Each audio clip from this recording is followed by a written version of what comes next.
The differences even in the Levitical law for male and female, a lot of this has to do with the effect of a male child or the effect of a female child.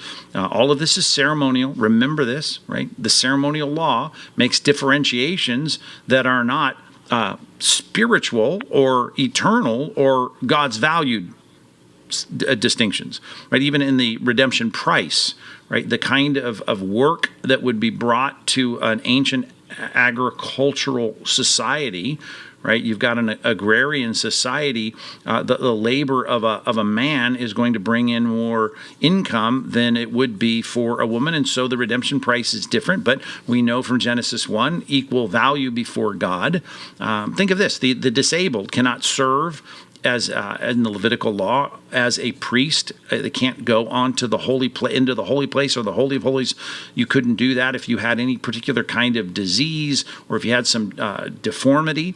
But of course, the Bible's very clear. These people, as we learn from John 9 and all throughout the Scripture, they have the same equal worth as an individual, that they're made in the image of God. So the distinctions in the Levitical law are trying to express something that God is arranging, just like he does in his dietary restrictions. It's not that shellfish are bad for you, and the meat of a cow is better for you. I'm just saying the distinctions were made for ceremonial purposes, for people to live in a fastidious, circumspect way, to use some old biblical concepts.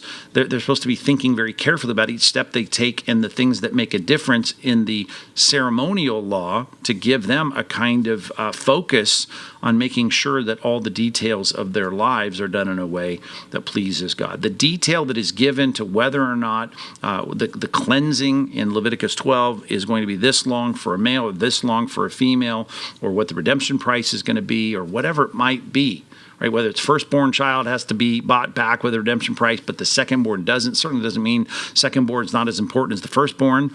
I mean, that's clear just even in Jesus. In Old Testament, when God calls David as the youngest, and often throughout even the book of Genesis, it's the secondborn that ends up being the leader of the clan or the leader of that generation.